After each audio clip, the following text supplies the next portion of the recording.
Good morning students. ఈరోజు సెషన్లో page layout గురించి చూద్దాం. Page layout. సో పేజీకి సంబంధించిన ఎలాంటి లేఅవుట్స్ అయినా అప్లై చేయాలన్నా ఈ పేజ్ లేఅవుట్లో అప్లై చేయొచ్చు. సపోజ్ మనం ఒక పేజ్కి బార్డర్ అప్లై చేద్దాం అనుకుంటున్నాం. సపోజ్ ఇలా పేజ్ ఉంది, పేజ్కి బార్డర్ అప్లై చేద్దాం అనుకుంటున్నాం. సో ఇలాంటి బార్డర్స్ ఏమైనా అప్లై చేయాలంటే పేజ్ బార్డర్స్ అనే ఆప్షన్లో ఉంటాయి. చూడండి, ఇక్కడ పేజ్ బార్డర్స్ మీద క్లిక్ చేయగానే ఇక్కడ డిఫాల్ట్ గా కొన్ని బార్డర్స్ అనేవి మీకు చూపించడం జరుగుతుంది. సపోజ్ బాక్స్ పైన సెలెక్ట్ చేశాను, ఓకే చేయండి. చూడండి, పేజ్ మొత్తానికి ఎంటైర్ గా బార్డర్ అనేది అప్లై అవుతుంది. ఇదే పేజ్ బార్డర్ మనకి డిఫరెంట్ స్టైల్స్ లా కావాలనుకోండి, ఇక్కడ చూడండి పేజ్ బార్డర్ దగ్గర స్టైల్స్ అనేది మీకు ఇక్కడ చూపిస్తుంది. సపోజ్ ఇది సెలెక్ట్ చేశాను నేను, ఓకే చేయండి. చూడండి, ఓకే చేయగానే సో పేజ్ బార్డర్ అనేది సో ఆ మోడల్లో మారుతుంది. అదే పేజ్ బార్డర్ లో ఇంకా డిఫరెంట్ ప్యాటర్న్స్ ఉన్నాయి. సో ఇది చూడండి, ఈ ప్యాటర్న్ అప్లై చేయగానే సో ఆ ప్యాటర్న్ అనేది మారుతుంది. సపోజ్ మనం ఈ పేజ్ బార్డర్ అప్లై చేసినప్పుడు ఒక సైడ్ ఉండాలి, ఒక సైడ్ అవసరం లేదనుకోండి. సపోజ్ నాకు రైట్ సైడ్ బార్డర్ అనేది మనకి అనవసరం అనుకుంటున్నాం, తీసేద్దాం అనుకుంటున్నాం. సో రిమూవ్ చేయాలంటే జస్ట్ ఇక్కడ ఈ ప్రివ్యూలో మీరు చూసిన దగ్గర ఎటువైపు అయితే బార్డర్ రిమూవ్ చేయాలనుకుంటున్నారో ఆ పైన క్లిక్ చేయగానే ఆటోమేటిక్ ఇక్కడ రిమూవ్ అవుతుంది. ఇప్పుడు ఓకే చేయగానే చూడండి, ఆ సైడ్ బార్డర్ అనేది మీకు రిమూవ్ అయిపోతుంది. అలానే లెఫ్ట్ సైడ్ కూడా బార్డర్ రిమూవ్ చేయాలనుకుంటున్నాను. First border మార్చుతున్నాను.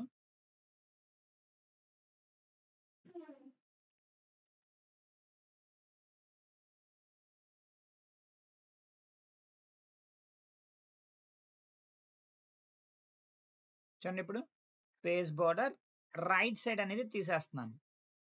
ఓకే చేయగానే చూడండి, రైట్ సైడ్ బార్డర్ అనేది రిమూవ్ అయిపోతుంది. అలానే లెఫ్ట్ సైడ్ కూడా రిమూవ్ చేయాలనుకుంటున్నాను. సో లెఫ్ట్ సైడ్ పైన క్లిక్ చేయండి. సో లెఫ్ట్ సైడ్ కూడా రిమూవ్ అయిపోతుంది. అలా బాటమ్ కూడా రిమూవ్ చేయాలనుకున్నాను.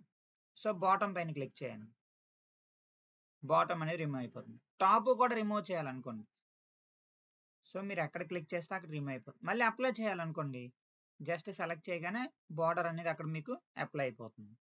ఓకేనా, ఇది పేజ్ బార్డర్. ఇవి కాకుండా ఇంకా డిఫరెంట్ స్టైల్స్ లో మనం అప్లై చేయొచ్చు. ఇక్కడ ఆల్రెడీ డిఫాల్ట్ గా బార్డర్ కి కలర్ కావాలంటే బార్డర్ కలర్ ఇక్కడ ఉంటుంది చూడండి. మీరు ఏ కలర్ ఇక్కడ సెలెక్ట్ చేయగానే ఆ బార్డర్ కలర్ అనేది దానికి చేంజ్ అయిపోతుంది. అదే బార్డర్ లో మనం డిఫరెంట్ స్టైల్స్ లో ఆర్ట్స్ అవి అప్లై చేయాలనుకోండి, ఈ చివరిని చూడండి ఆర్ట్ అనే ఆప్షన్ కనిపిస్తుంది. ఆర్ట్ లోకి వెళ్ళి మీకు ఏ డిజైన్ నచ్చితే ఆ డిజైన్ ఆర్ట్ అనేది మీరు ఇక్కడ సెలెక్ట్ చేసి అప్లై చేయొచ్చు. చూడండి, సో ఫ్లవర్స్ అప్లై చేశాను బార్డర్ కింద. సో దీని లెంత్ కూడా తగ్గించవచ్చు మనం. సో సపోజ్ మనకి అంత విడ్త్ ఉంది కదా, అంత సైజ్ అవసరం లేదు, తగ్గించాలనుకుంటున్నాం బార్డర్ అనేది, సెలెక్ట్ చేసి తగ్గించవచ్చు. చూడండి, ఓకేనా. సో ఒక పేజ్ బార్డర్ అప్లై చేయాలంటే ఇన్ని ప్యాటర్న్స్ లో మీరు అప్లై చేసుకోవచ్చు. మరి పేజ్ కి బ్యాక్గ్రౌండ్ కలర్ కావాలనుకున్నారు అనుకోండి. సో పేజ్ బ్యాక్గ్రౌండ్ కలర్ కావాలంటే పక్కనే చూడండి పేజ్ కలర్ అనే ఆప్షన్ కనిపిస్తుంది. ఈ బ్యాక్గ్రౌండ్ లో మీరు ఏ కలర్ సెలెక్ట్ చేస్తే ఆ కలర్ అని దానికి అప్లై అయిపోతుంది. చూడండి, సో పేజ్ కలర్ అప్లై అయింది కదా. బట్ ఈ కలర్ లో డిఫరెంట్ స్టైల్స్ లాగా అంటే ఒకే దాంట్లో 2-3 ప్యాటర్న్స్ లో కలర్ అప్లై చేయాలనుకోండి, పేజ్ కలర్ లో మోర్ కలర్స్ అన్న ఫిల్ ఎఫెక్ట్స్ లోకి ఉంటాయి చూడండి. ఫిల్ ఎఫెక్ట్స్ లోకి వెళ్ళి 2 కలర్ సెలెక్ట్ చేయండి. ఒకటి కలర్ ఏమో ఎల్లో, సెకండ్ కలర్ వచ్చి వైట్ సెలెక్ట్ చేశాను నేను. ఓకే చేయండి. చూడండి, ఆ స్టైల్ అప్లై అవుతుంది. అదే స్టైల్లో మనకి ఎలా ఎలా డిస్ప్లే అవ్వాలనేది కూడా అది మనం ఎక్కడ అప్లై చేసుకోవచ్చు. ఫ్రమ్ సెంటర్ అని ఇచ్చాను, ఫ్రమ్ సెంటర్ నుంచి ఎలా అప్లై అవుతుంది.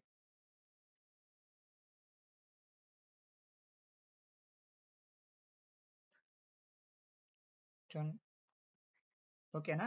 సో ఇది పేజ్ కలర్ ఏదైనా అప్లై చేయాలనుకుంటే ఇలా మీరు అప్లై చేయొచ్చు. సో మళ్ళీ రిమూవ్ చేయాలంటే నో కలర్. సో యాస్టీజ్ గా నార్మల్ గా వచ్చేస్తుంది. ఇంకా అన్నిటికన్నా ఇంపార్టెంట్ ఏంటంటే water mark. So water mark అనేది ఏంటంటే అక్కడే మన వరల్డ్ లో ఉంచండి మార్క్ అంటే మనకంటే ఒక బ్రాండ్ మార్క్ మనం అప్లై చేయొచ్చు అనమాట. అంటే ఇప్పుడు జనరల్ గా ఏదైనా ఒక ఐ మీన్ పేపర్స్ అవి ప్రింట్ చేసేటప్పుడు మీరు బ్యాక్ సైడ్ చూస్తే text back side text behind text అన్నమాట. ఆ బ్యాక్ సైడ్ అనేది ఒక కంపెనీ లోగోస్ గానీ, లేకపోతే ఎవరైనా పేపర్ డిజైన్ చేస్తే వాళ్ళ నేమ్స్ గానీ, ఒక కాలేజ్ నేమ్స్ గానీ, బ్యాక్‌గ్రౌండ్ అనేది డిస్‌ప్లే చేయడం జరుగుతుందన్నమాట. అలా బ్రాండ్ ఏదైనా మనం అప్లై చేసుకోవాలనుకోండి, బ్రాండ్ నేమ్ అనేది అప్లై చేయాలనుకోండి, ఇక్కడ వాటర్ మార్క్ అనేది అప్లై చేయొచ్చన్నమాట. ఈ వాటర్ మార్క్ మీద క్లిక్ చేయగానే కస్టమ్ వాటర్ మార్క్ అని ఉంటుంది ఇక్కడ. కస్టమ్ వాటర్ మార్క్‌లోకెళ్ళి టెక్స్ట్ వాటర్ మార్క్ మీద పైన క్లిక్ చేశాను నేను. ఫస్ట్ టెక్స్ట్ అడుగుతుంది. మీరు ఏదైతే వాటర్ మార్క్‌లో అప్లై చేయాలనుకున్నారో జస్ట్ అది అక్కడ ఇచ్చి అప్లై చేయండి. చూడండి ఇక్కడ వాటర్ మార్క్‌లో అప్లై అవుతది. సో, ఇదంతా కూడా ఎక్కడుంటది? టెక్స్ట్ బ్యాక్ సైడ్ ఉంటది.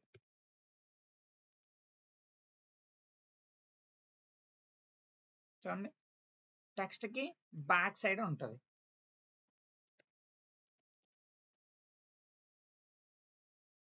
సో, యూనివర్సల్ అని కనిపిస్తుందా బ్యాక్‌గ్రౌండ్‌లో? సో, దాని కలర్ కూడా చేంజ్ చేస్తున్నాను నేను.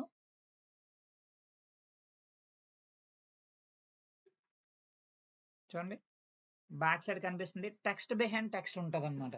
సో, ఇది మనం ప్రింట్ చేసినప్పుడు కూడా ఎవరైనా సరే కాపీ చేద్దామన్నా సరే అవ్వదండి. మనం పైన కిందన హెడ్డింగ్ పెడితే ఇలా యూనివర్సల్ అని పెడితే దాన్ని జెరాక్స్ తీయడం సంథింగ్ చేయొచ్చు.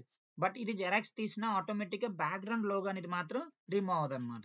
ఇలా టెక్స్ట్ వాటర్ మార్కింగ్ ఏదైనా కావాలంటే మనం వాటర్ మార్క్‌లోకెళ్ళి కస్టమ్ వాటర్ మార్క్‌లోకెళ్ళి మనం అప్లై చేసుకోవచ్చు. ఫ్రమ్ డయాగ్నల్ ఉంటది. ఫ్రమ్ హారిజాంటల్ ఉంటది. హారిజాంటల్ అంటే ఇలా వస్తుంది. ఫ్రమ్ డయాగ్నల్ అంటే క్రాస్‌గా ఎళ్తుందనమాట. సో, కస్టమ్ వాటర్ మార్క్‌లోకెళ్ళి డయాగ్నల్ ఓకే చేయండి. అలా ఎన్ని పేజెస్ ఉంటే అన్ని పేజెస్ కూడా ఆటోమేటిక్‌గా వచ్చేస్తది. చూడండి. ఎన్ని పేజెస్ ఉంటే అన్ని పేజ్‌కి ఆటోమేటిక్‌గా ఈ వాటర్ మార్క్ అనేది అప్లై అవుతుందనమాట. సో, మనకు వద్దనుకుంటే జస్ట్ రిమూవ్ వాటర్ మార్క్ అంటే వాటర్ మార్క్ అనేది రిమూవ్ అయిపోతుంది. ఓకేనా? సో, అలా వాటర్ మార్క్ అనేది మనం అప్లై చేయొచ్చు. టెక్స్ట్ వాటర్ మార్కింగ్ టెక్స్ట్ వాటర్ మార్క్‌లోకెళ్ళి అప్లై చేసి కలర్ కావాలంటే కలర్ అప్లై ఓకే చేసుకుంటే ఆటోమేటిక్‌గా వాటర్ మార్క్ అనేది మీకు అప్లై అవుతుంది.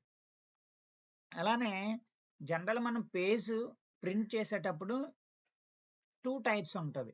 ఒకటి పోర్ట్రైట్ ఇంకోటి ల్యాండ్‌స్కేప్. పోర్ట్రైట్ అంటే పేజ్ స్ట్రెయిట్‌గా రావడం అన్నమాట. అంటే ఇప్పుడు మన పేజ్ స్ట్రెయిట్‌గా కనిపిస్తుంది మీకు. అదే ల్యాండ్‌స్కేప్ అనుకోండి అడ్డంగా వస్తుందన్నమాట పేజ్. అంటే ఇక్కడ ఓరియంటేషన్‌లోకెళ్ళి ప్రింట్ తీసే ముందు ల్యాండ్‌స్కేప్ అని పెట్టారనుకోండి. ఇప్పుడు చూడండి ఇలా ఎలాంగేట్ అవుతది. సో, పేజ్ అనేది మీకు ఇలా ఎలాంగేట్ అవుతది. ఇది ల్యాండ్‌స్కేప్. అదే పోర్ట్రైట్ అనుకోండి పేజ్ అనేది స్ట్రెయిట్‌గా వస్తదన్నమాట. అంటే ఏ4 షీట్ తీసుకునేటప్పుడు మనం స్ట్రెయిట్‌గా పెడితే అది పోర్ట్రైట్. ఇలా క్రాస్‌గా తిప్పారనుకోండి అడ్డంగా అది ల్యాండ్‌స్కేప్ అంటాం. సో, అంటే మనం పేజ్ ప్రింట్ తీసేటప్పుడు ఏ ఏ టైప్ ఆఫ్ టెక్స్ట్‌లో మనం ప్రింట్ చేయాలనుకుంటే ఐ మీన్ స్ట్రెయిట్‌గా ప్రింట్ చేయాలా? అడ్డంగా ప్రింట్ చేయాలా? సో, దానికి ఏం చేస్తామంటే ఓరియంటేషన్‌లో పెడతాం అన్నమాట. Portrait, landscape. పోర్ట్రైట్ అంటే స్ట్రెయిట్‌గా వస్తది. ల్యాండ్‌స్కేప్ అంటే అడ్డంగా వస్తది. So, portrait. ఓకేనా? Next page size. Page size అనేది మనం ఏ సైజ్‌లో కావాలి.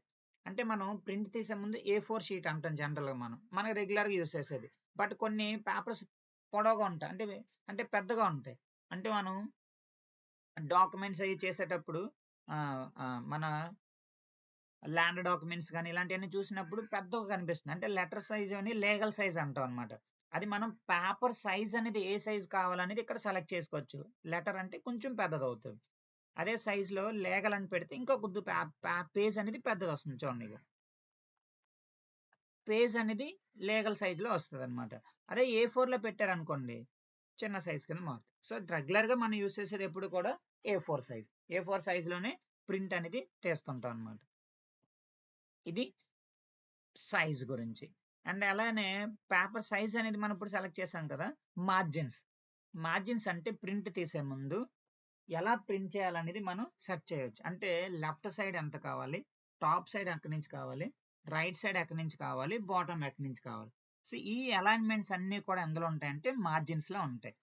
కస్టమ్ మార్జిన్‌లోకెళ్తే మీకు లెఫ్ట్ సైడ్ అనేది సో, మనకిక్కడ ప్రెజెంట్ ఈ సైడ్ నుంచి కనిపిస్తుంది. కొంచెం లెఫ్ట్ సైడ్ అనేది పెంచుదాం అనుకున్నాను నేను.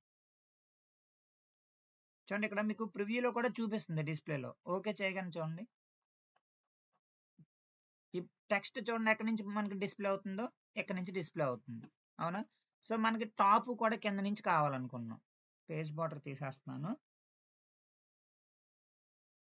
ఈ టెక్స్ట్ కూడా పైనుంచి కిందకి కావాలనుకున్నాం. అంటే ఏం చేయాలి? Margins, custom margin, top margin కూడా పెంచుతున్నాను.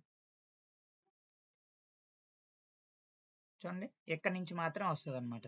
సో మనం పేజ్ ఎంత సైజ్ అలైన్మెంట్ లో ప్రింట్ చేయాలనుకునేది మార్జిన్స్ లో మనం అప్లై చేయొచ్చు అనమాట.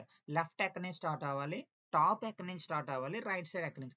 అంటే కొన్ని సార్లు ప్రింట్ చేసినప్పుడు లెటర్ హ్యాడ్స్ మీద ప్రింట్ చేస్తుంటారు. ఆల్రెడీ పైన సమ్ టెక్స్ట్ ఉంటుంది. లేదా 100 రూపీస్ బాండ్ పేపర్ మీద ప్రింట్ చేస్తారు. ఆల్రెడీ పైన కొంత టెక్స్ట్ ఉంటుంది ఆ బాండ్ పేపర్ మీద. దాని కింద నుంచి కదా ప్రింట్ చేయాలి.